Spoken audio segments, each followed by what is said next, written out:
All right, welcome back to another episode of the Eagles Power Hour. I'm your host, Kyler. Appreciate you joining in this morning. This will be coming out on Friday. We do have the return of Grumpy Joe. Eastern Washington is going to be playing Idaho Vandals this week. Now, before we get into any of that, because I do want to kind of share the basketball schedule. Let's see. Do I want to rant? Do I want to piss some people off first, or do I want to review this basketball schedule? Let's start off with some positivity, and then I'll tell you what's about to happen after the positivity. So if you want to skip past a few minutes, because it's not going to be pretty, but it has nothing to do with our athletic teams. So maybe you'll want to tune in here. But I got some things to get off my chest this morning. So yeah, we'll see. Just an FYI. But yeah, let's actually review some of this basketball schedule because this is such a fun basketball schedule. So, guys, football season's almost over for us. We only have 3 weeks left. Basketball season is starting up. And oh my God, this is such an amazing basketball schedule. So, for one, when we're looking at it, we are going to challenge ourselves. And I love it because our team was extremely young last year. New coach, a lot of new players from the portal, and just young players overall after we had kind of a full exodus of our team besides, Ellis Magnuson and a few others. But we only had a few months for this team to gel together last year. And, I think we were very competitive with the top of the Big Sky. We were a top half team, really started finding our own in the playoffs or, the postseason Big Sky tourney. And just a little bit before that, we lost a close game, I believe, to Northern Colorado, who, fine, fantastic team. We gave Montana State some fits, who won the conference. Overall, man, I love this team. I love it on paper. I love what I saw last year. I think they're going to be improved. But this schedule is brutal, but it's brutal in a fun way because I think we can upset some of these teams. I really do. So, of course, we have Santa Clara, and then we have Yale. So this is going to be in the Outrigger Rainbow Classic. So we have Yale, who was a playoff team, postseason team. They won the Ivy League. We get Hawaii. We get Mississippi Valley State. So this will be cool, especially playing at Hawaii. Our team gets to travel a little bit. So they'll be there. Is that next weekend? Yeah, it looks like it's going to be next weekend. That's pretty cool, man. This year's just flown by. But okay, so our team is going to be in Hawaii enjoying that sun. Jealous. And then we get Washington State. Now we are hosting Washington State. It is going to be at the Spokane Arena, which is pretty cool. I don't really think it's going to be a home game. Let's just be honest with ourselves. I don't think it's going to be a home game, but it is cool. If you got season tickets, I'm pretty sure this game is included. We are hosting them. It's going to be a good crowd, I would assume. I get downtown Spokane is Gonzaga country, then it's WSU country, and then it's us country. But if we can pack up that arena, I mean, guys, we upset WSU last year. WSU was a 20-win team, if I remember correctly. Like, they were a good Pac-12 team. They were decent. We upset them last year. Let's go in, and that was down in Pullman. Now let's hope we can do it again. We can be the WSU's big brothers. Let's continue to do it. But yeah, guys, go to this game. This is going to be super fun. And we are technically the host. So let's not have more Washington State fans than Eastern Washington fans. If you have more Washington State fans there, Uncle Kyler is going to be a little bit pissed off at you guys. But it's fine. Then we got Florida International, Stony Brook. Florida International is hosting this tournament. So we go to Hawaii, then we go to Miami. That's pretty cool, right? We're going to all four sides of the country. Pretty soon we're going to go up to Alaska. Who knows? But Florida International, Stony Brook. Then we got Northwest University. I don't know if they are NAIA. I don't know if they're T2. I honestly just don't. That should be a win, okay? And then we get North Dakota State at home. So the Summit League, I think, the Summit League and the Big Sky are extremely equal, in my opinion. We always have about 2 Summit League games a year. It's the Big Sky Summit League Challenge. I don't know if they still call it that, but we get 2 of them again, and we get the 2 best teams from the Summit League. So The nice thing is we're going to really be able to test ourselves. We're going to see where we fall in line and even the Big Sky opponents, because we get North Dakota State, who was really, they could have went to the NIT last year, but they declined it, I believe, which I think that's a little weird. I don't know. Yes, I get you lost to South Dakota State in the Summit League Championship. Yes, the South Dakota State, your rivals, got to go to the NCAA tournament, but I don't get why you would decline a tournament invite. Maybe it wasn't the NIT, maybe it was a CBI, but North Dakota State's been a fantastic basketball program. Then, of course, we're going to Cal. Cal was decent.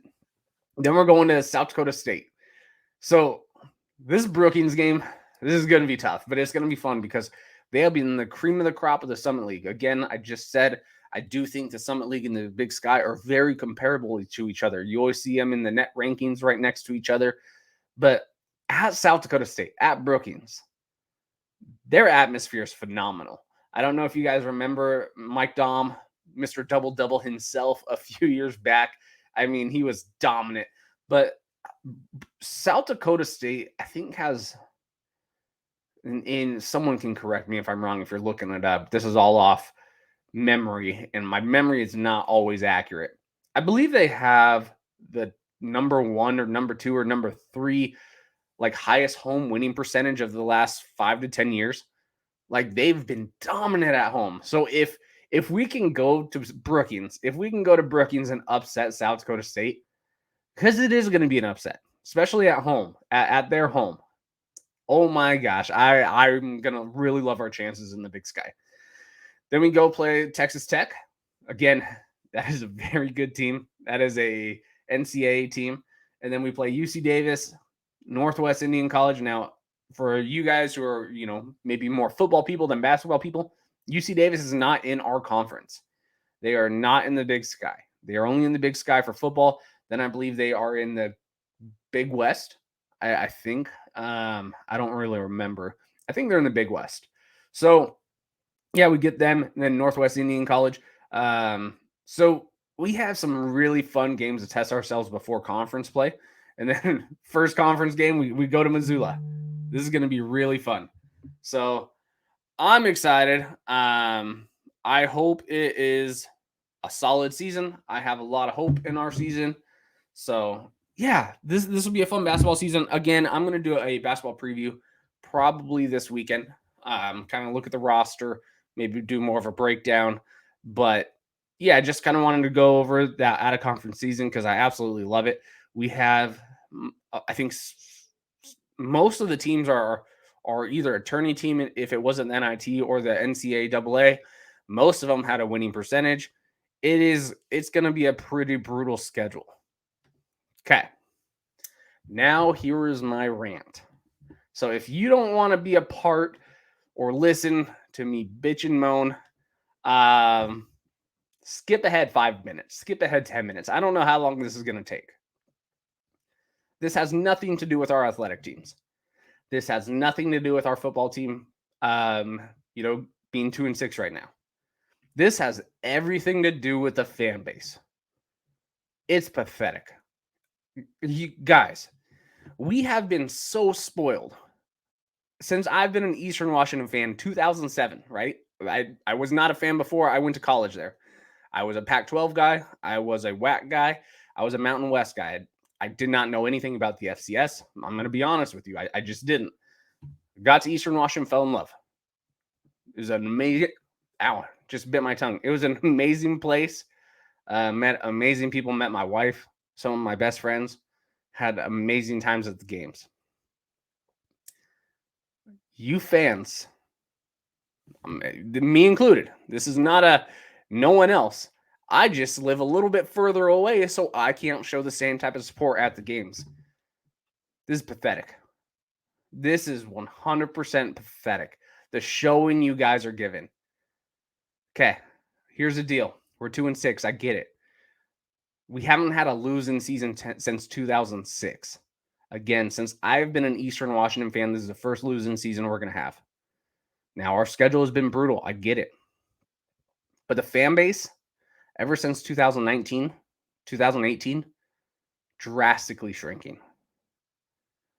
The year after we went to a title game, it started shrinking. Why? Now the fan base looks like it did in 2007, 4,000 fans a game. Pathetic.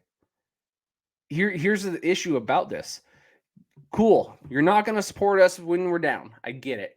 Fair weather fan base. I understand. That's how a lot of fan bases are, and we just don't have a lot to kind of adjust to it.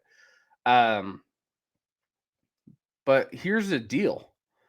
We don't have the luxury as some of the other Big Sky teams where if you have a down year, when you're bringing recruits to the games, you can still show off your facilities. You can still say, look at where you're going to play. Here's the locker room. Here's the facility. Here's the game atmosphere. Sure, our team's down right now, but we'll get it together. Look at everything that's going for us. We don't have that. Then when we have 4,000 fans in a game against a regional rival, I get we don't care about Portland State. It is a trophy game. It is a regional rival. And you're not showing up to the freaking game. And we have recruits there. What type of recruits do you think we're going to get if they're going to visit us? They're going to visit Idaho. They're going to visit Montana. They're going to visit Montana State. They're going to Weber. They're going to walk on at Washington State. They come to our game, there's 4,000 fans. See, not even that long ago, there is a reason why we were recruiting amazing across the board. There's multiple reasons, but some of the reasons, of course, are winning. We were a Big Sky champion team. We were the most dominant team of the last 10, 15 years. I mean, probably 12 years. It is what it is. We were really successful. We're still successful. We are the last team in the FCS to not have a losing season. Put that kind of in your mind. Every other single team in the FCS has had a losing season after 2006. We were the last one. It happens to everyone. North Dakota State had 3 wins in 2009, somewhere around there. And 2 years prior, they were 11-1, 10-1 with FBS wins. It happens. But again, we are trying to recruit so this type of stuff doesn't happen. We need the athletes. When it was 6 years ago, we were averaging 2,000 over capacity, over 10,000 fans a game. Our stadium's not that impressive. You know what is impressive? Standing room only, an amazing atmosphere. So when recruits are there, they're like, holy crap. You don't get this in other stadiums. Sure, Montana State, that's it. For the FCS West Coast. That was it. Weber State had 8,000 a game in their 20,000 seat stadium. Sac State, 4,000 a game in their 20,000 seat stadium. Idaho, 10,000 in their 16. It did not look the same as having 10,000 in an 8,000 seat stadium. That atmosphere translates. Athletes translate to winning success. We don't want to be a Northern Colorado. We don't want to be an Idaho State where we're going up with some of these other top tier teams and you know there's a discrepancy in athletic ability. We need our recruits. We've been extremely successful at getting amazing recruits. We have a very talented squad. We're not losing because of our talent. I can promise you that. And we'll dive into this a little bit. But we have the athletes to compete with all of the top tier teams in the FCS. Sure, there's a few missing pieces. Sure, there's some injuries. I get it. We are an extremely athletic program right now. We have some dudes. You think that's going to last? What would bring someone to Cheney? I think it's a fun place to live. I really do. I know it gets crapped on by everyone outside of Cheney, but I had an amazing time in Cheney. I had such a fun time. It's not a crazy college town in terms of it's big, tons of stuff to do. No, but it's awesome because you literally end up knowing everyone there. It is a true college town. There's nothing else outside of it. There's Eastern Washington University. That is it. Then you can go 30 miles and you're in Spokane. Nothing else. It is a college town. I love it. It's fun. But we're recruiting out of Rainier Beach. They come to Cheney. They're like, all right, cool. This is fun. This is a good time. They come to the game, see 3,000, 4,000 fans in the stands, and we're losing. Who would want to come? Who would want to come here? Sure, you look at the legacy. Sure, you look at the Big Sky titles. Have we won any in the last few years? No. We've been pretty damn close. Last few years, our worst, we were one win away from being a Big Sky champ. I mean, that's what it is. We were one win away.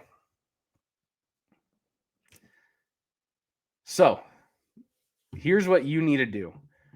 If you support this team, go to the freaking games. Right? You can be upset, you can bitch, you can moan, you can tweet, you can do whatever you want online.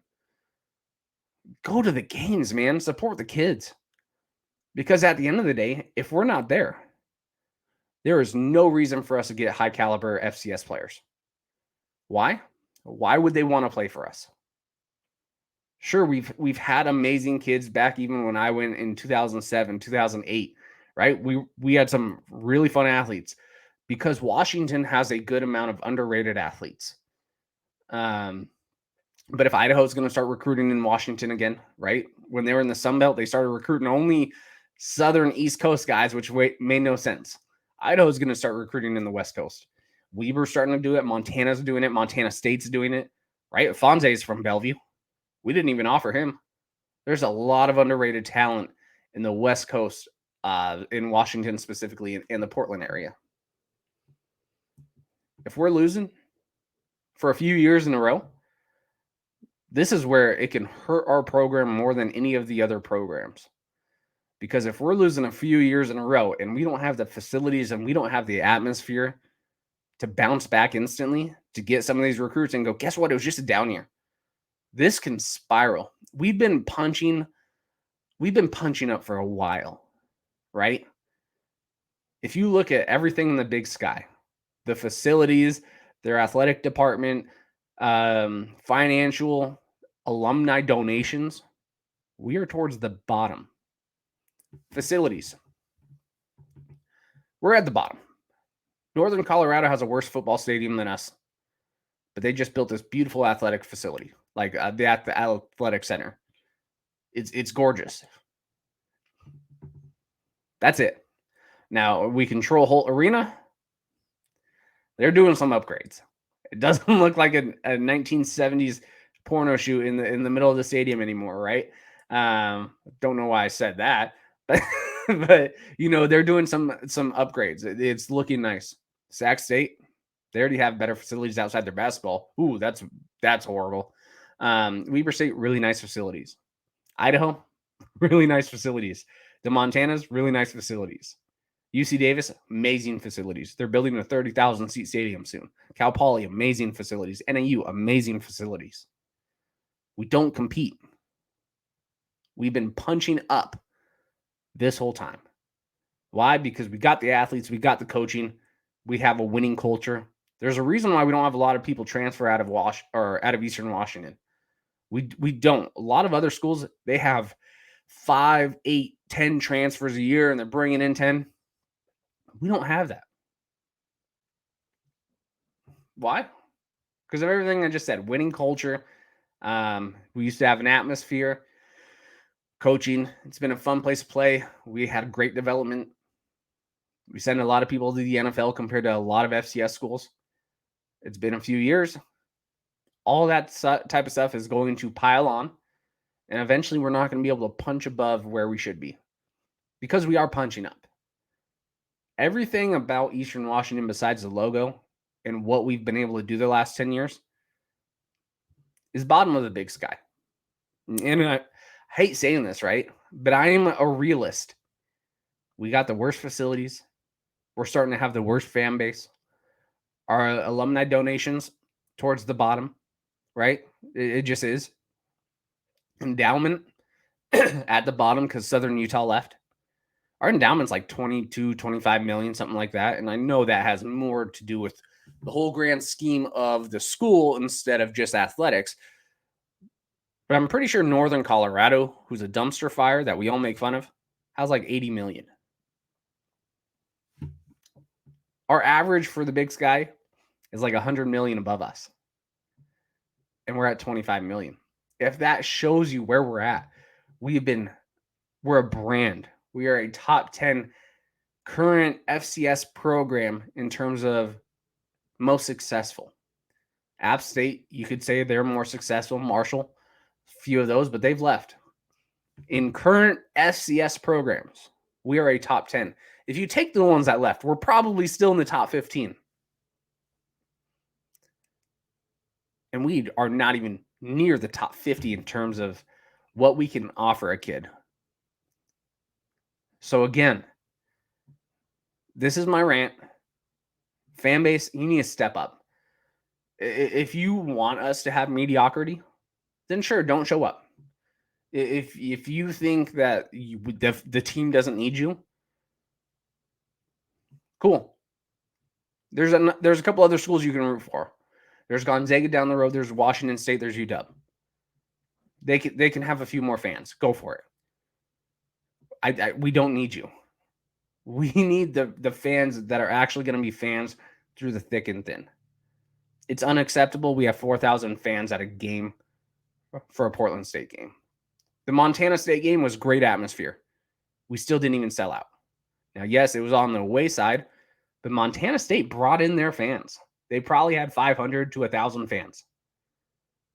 We couldn't have 7,000, or I guess we could. We couldn't have 8,000 of our own for a top 10 matchup at the time, or a top 20, whatever it was. I don't know, man. I'm frustrated. I'm not. And we haven't even gotten to the football department yet. We haven't got to the team. I'm not as frustrated with them, even though we're 2-6, as I am with the friggin' fan base. Step it up. This team needs you. It needs you for the future. It doesn't need you this year. It needs you for the future. If I'm a recruit and I was at that Portland State game because we had recruits on the sidelines, am I going to Eastern Washington? Probably not. Going to be very transparent with you. If I'm a football recruit and I have offers to a couple different places and I saw that and it's supposed to be a rivalry game, Portland State brought a damn trophy, the damn cup. They brought it. They got on their bus with the trophy. It is theirs. It is a true traveling trophy. And someone went, oh, this is a rivalry game? Cool. This is going to be a fun atmosphere. Where's the fans? And then it's 35-0 at halftime.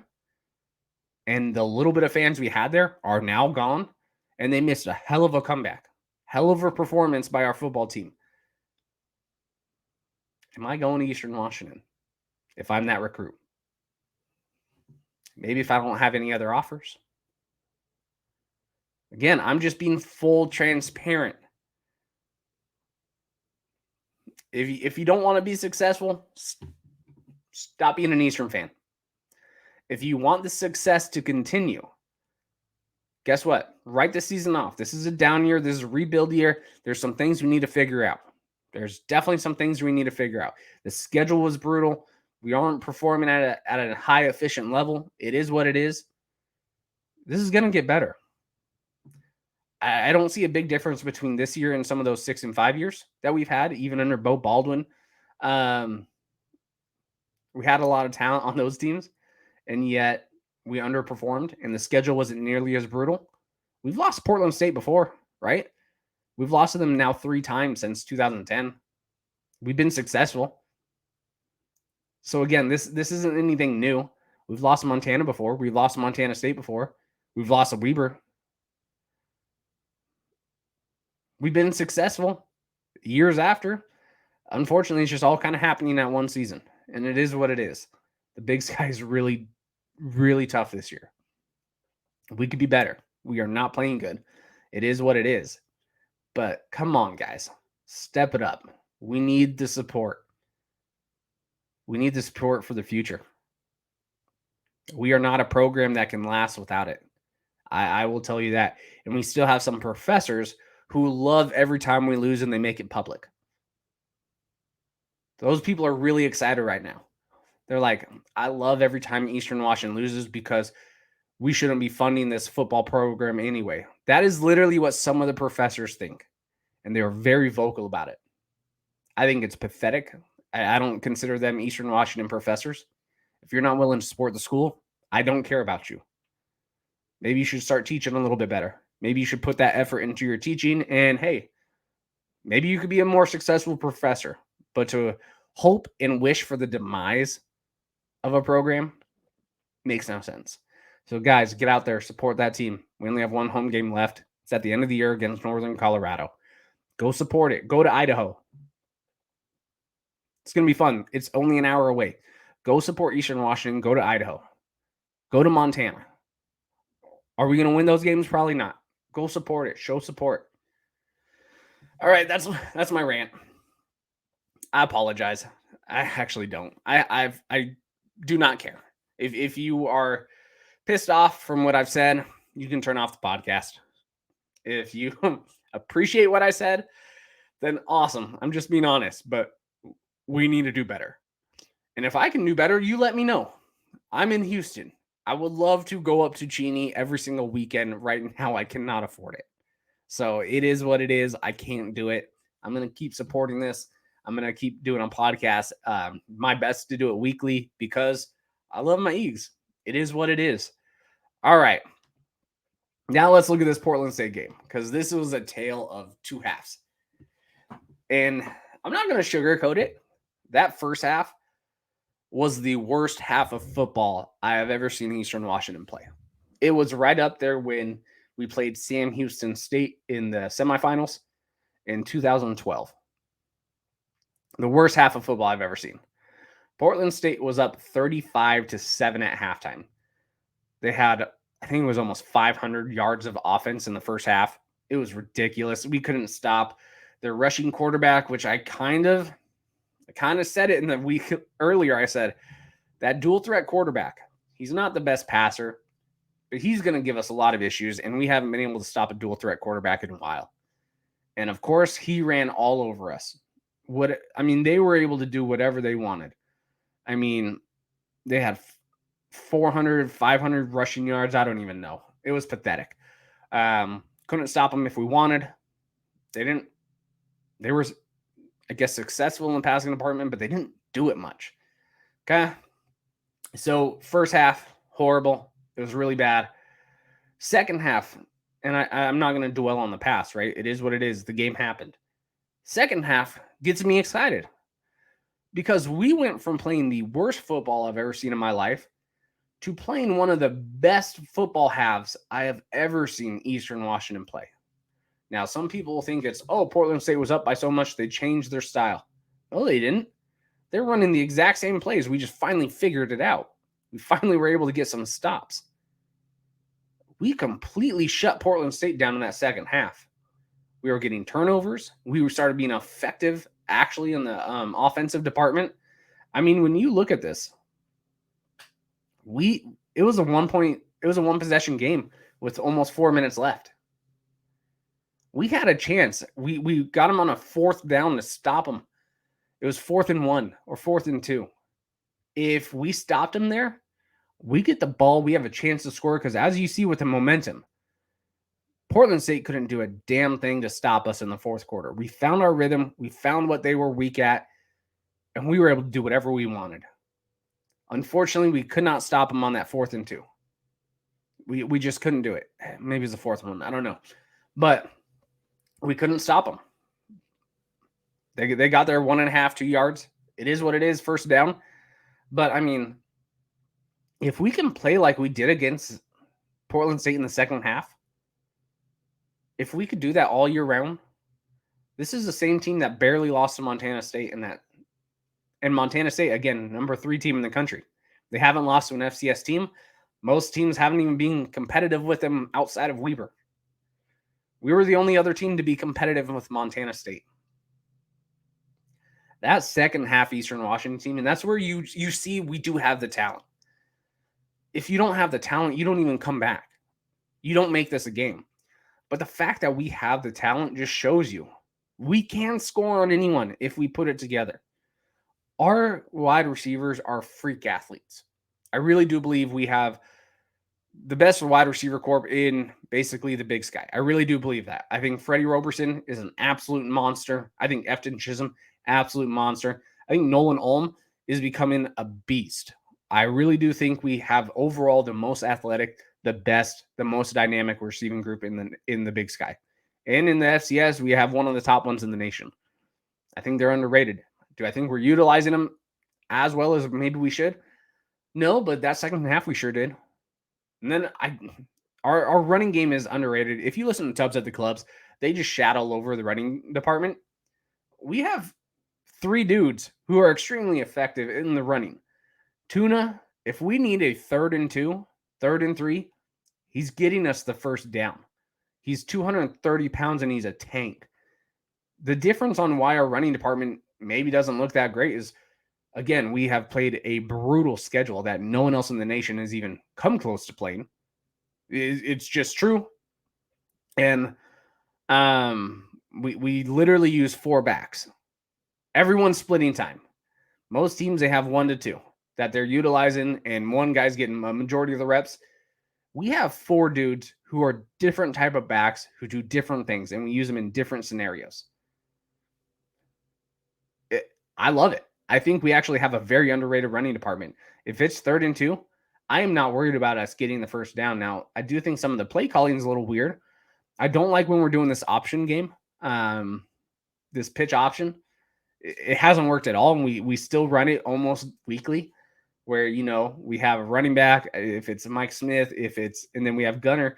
And I mean, when we're running it, you know 100% what's happening. We did it like twice, 3 times in a row against Florida. It didn't work. We're still doing it. It doesn't work. You 100% know what's going on. I really wish we just should stop that. We got a big O-line now. The O-line is pretty injured, which it's going to be brutal. Our O-line is not very healthy right now, and we're going to be playing Idaho with a very dang good front 7. But I like our running backs. I think they're solid. I think they're young too, which is going to be fun. They're only going to get better as long as they don't transfer, because our attendance and atmosphere sucks. So, guys, that's another big thing. Get the atmosphere up. We don't want these guys leaving our program. We have young talent. We have a lot of talent. I'm really excited about this team in the future if they all stick together. Yeah, I actually really like our running department, but I do think our bread and butter right now is our wide receiver group. We can go toe-to-toe with any DBs in the conference. I really do believe that. Now, there's just some issues we're having about getting the ball downfield pretty far. I don't think that's our specialty right now. I think Gunner's playing actually really good football, but there's differences on what he could do versus what Eric Berrier could do. Now, Gunner does have an arm. He can sling that ball down the field. He really can. I've seen him do it multiple times a game. The only difference is the accuracy doesn't seem to be there when it's past 30, 40 yards. I do think our bread and butter, and this is our success zone, throw Efton Chisholm the ball anywhere between 5 and 15 yards in traffic and not traffic. If you get it near him, he's bringing the ball down.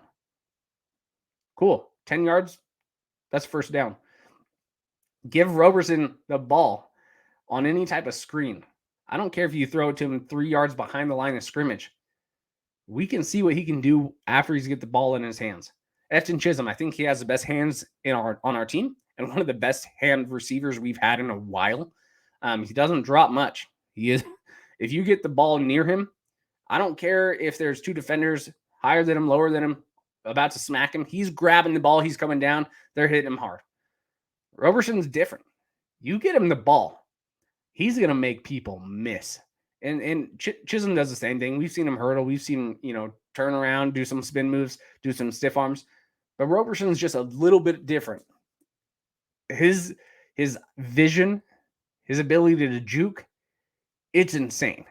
It's very rare. Like every time Roberson gets the ball, I'm like, dude, just fall down. And then he gets another 15 yards. I'm like, shut up, Kyler. You know nothing. Because of what he can do with the ball in his hands. It's extremely impressive. It's fun to watch. And then Nolan Alm, man, he's a big target. He's dropping. He's getting stuff I didn't expect him to get this year. He's becoming a true threat, a true safety blanket. I love watching this kid play. But yeah, this game was tale of 2 halves. Unfortunately, we lost Portland State. I don't think they're that good. But that's because we did not show up in that first half. We didn't show up at all. If we play the way we did in that second half, we have a shot in our next 2 games. If we play how we did in the first half, these are going to be real ugly, and we're not going to be able to come back. Idaho and Montana are much better than Portland State. So if we play how we did in this first half against Idaho or Montana in that first half, the game is 100% over at halftime. We cannot come back. If we play how we did, if we start how we did in the second half, we have a really, really good shot to be competitive with Idaho. So here's the deal with Idaho. They're 5-3. 2 of their losses are against P5 teams. They should have potentially beat Washington State. They went toe-to-toe with Indiana for a half. And then against Sac State, they lost by a field goal. And they missed a field goal. Right? We got torched by Sac State. Idaho is a very good team under new coach Eck. They have a lot of the same talent outside of Giovanni McCoy, who is an extremely, extremely good, efficient freshman quarterback. But Idaho, there's like a new spirit under them. Coach Eck, I'm going to hate him in a few years if he stays. But as of right now, watching him, what he's doing in the Big Sky, I love it, man. He's getting the team fired up. He's excited. He's on social media. He's trolling people. He's finding the trophies. Guys, we just found the old trophy, the annual trophy from Idaho and Eastern Washington, the old original Governor's Cup. Now, I know that is the Montana State game now because when Idaho left for the FBS, it kind of transitioned into the Governor's Cup with Montana. But we actually have a trophy for this game again. We definitely need to probably change the name. I'm definitely okay with changing the name. Maybe Battle for Steptoe Butte. That's the highest point between Moscow and Eastern Washington, and it's almost smack dab in the middle. So that would be kind of cool. We can have a little Idaho-Washington rivalry there. We are the 2 closest FCS schools to each other, so it should just naturally develop. But he found the trophy. It only lasted 3 years or something like that. We have 1 win. We actually had 2 in that time period because we played them in the playoffs and we beat them. But of course, Idaho didn't want to put that little plaque on the trophy. They don't want to do it if you lose in the playoffs. But X is bringing back this like fire, this resurgence. It's going to be a pretty packed game. This might be their biggest game in terms of attendance since they've dropped down to the Big Sky. I do think it's also family day, and they were doing buy one ticket, get one free, I'm pretty sure. This is going to be a very attended game, probably at least maybe that first season when Montana came to them. Maybe that was going to be more, but we need to show up. We need to be there, support our team. But yeah, this Idaho program, man, they're extremely good. They're a very good team this year. They could beat you in a lot of different aspects of the game. The passing department, McCoy is extremely efficient. Running, they got 2 dudes, torch you on the ground. And unfortunately, that is where we struggle the most. So if we don't fix our running issues on our defensive side, McCoy might not need to throw. What they're going to do is they're going to keep us honest. They're probably going to rush it 80% of the time. And then when we're not expecting it, bomb it down the field because McCoy has a good arm and they really have some really good wide receivers. Jackson, he's there. He's that go-to guy. But Hayden Hatton, Idaho, I think, has the second best receiving corp in the Big Sky. They probably have the maybe best 1 and 2. I think our group's a little deeper than them overall, but they got 2 dudes who can torch us. Now the good news is we do have a good DB. We got Eli Doyle, we got Marvin. We have really good defensive backs. They're just no one's really throwing the ball that way because unfortunately, why throw against us when you can rush for 300, 400 yards? That's what Idaho is probably going to look to exploit. But yeah, if they don't, they're going to keep us honest. They're going to throw the ball down the field because McCoy has been really good. Their wide receivers have been really good. The running backs have been really good. This may be the most complete, most balanced team we have in the Big Sky. Maybe Weber slightly more, but overall for like balance, Idaho can beat you anywhere and they can get the stops they need to. This is an extremely good, well-balanced machine that has they've always had the talent. They really have. Idaho has never lacked talent. You can see that even when they're really bad, they're sending dudes to the NFL. They finally have a coach that's adapting to the talent. They finally have a coach that's bringing this excitement and energy back to the program. Yeah, I mean, look at kind of who they played the last, and they were down big against Sac State and fought back. Okay, they beat Portland State. They killed them. Now here's one thing about Idaho. They have started really slow in most of their games. Sac State, they started really slow, and then they're a second half team. Northern Colorado, yeah, they won 55-35. They were playing really bad in that first half. Portland State, they didn't play very good in that first half. NAU, they didn't play very good at all. They're still winning. Good teams win. You look at us, we don't win. That is this year. I do think we have the talent to go toe-to-toe with Idaho.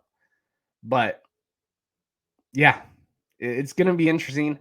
We really need to stop that run. I think X said it's this type of joke, and he was like, they asked about the running defense for Eastern, and he goes, well, I just want to let them know we're not doing a triple option scheme. So, he's trolling us a little bit, but yeah, we really got to figure out we really got to stop the run. I mean, this Woods guy, I think he has like 7 yards of carry, something ridiculous in Big Sky play. It's going to be tough to stop him. Hayden Hatton, we need to hit him hard. That dude's got insane hands. Every single game, he makes 2 highlight catches that make no sense. This is a very, very good, talented team. Their front 7 is fast. It's aggressive. Their DBs look a lot improved over last year. We need to hit them in the sweet zone. 5 to 15 yards at a time, screens, slants. I think that's where we're going to be able to go toe-to-toe with Idaho. If we bomb it down the field, there's a chance they're going to, pick it off. I think Idaho is one of the best teams at having interceptions in the nation for the FCS level. They're definitely a very good turnover team. They don't make a lot of mistakes. McCoy, you see that 19 touchdowns, 3 interceptions. He doesn't make a lot of bad throws. There has been a few that should have been picks, especially in that Montana game, that just weren't. So maybe we can capitalize on that because we've actually been a very good turnover team. So maybe we can capitalize on that, creating turnovers. But yeah, overall, is a really good Idaho team. They're healthy. They got a lot of depth. They got this new energy about them. And unfortunately, we have not beaten Idaho since Idaho's come back to the Big Sky at Idaho. Every single time the home team has won, not favoring our odds, especially when Idaho looks so much better this year than they have in previous years. So I still have hope. We do have talent. We were able to pick them apart last year. And it wasn't just Eric Berry. Gunner had a touchdown. He was able to pick them apart too. So let's see what we can do. Again, I'm going to do a score prediction for this game. You guys probably aren't going to like it. It is what it is. It's more of a reality. But show up to the damn game. Show that support. That is my big thing about this podcast right now. This episode, I'm not even upset at the team. I'm not upset at that 2-6 record. I'm just so frustrated with the fan support. Everyone's jumping ship. It's pathetic. You guys have been spoiled. Name another program that hasn't had a losing season since 2006. You can't. We have been spoiled. It's unfair to our team. Show up, support, donate. In the next few weeks, probably I'm going to have one of our director of philanthropy of athletics on. I'm going to have a stadium update. We're going to talk about some of the future projects that are going on, what we need from the fan base to get some support. So we need it. The time is now. No more sugarcoating it. Without the fan support, we cannot be as successful as we've been in the past.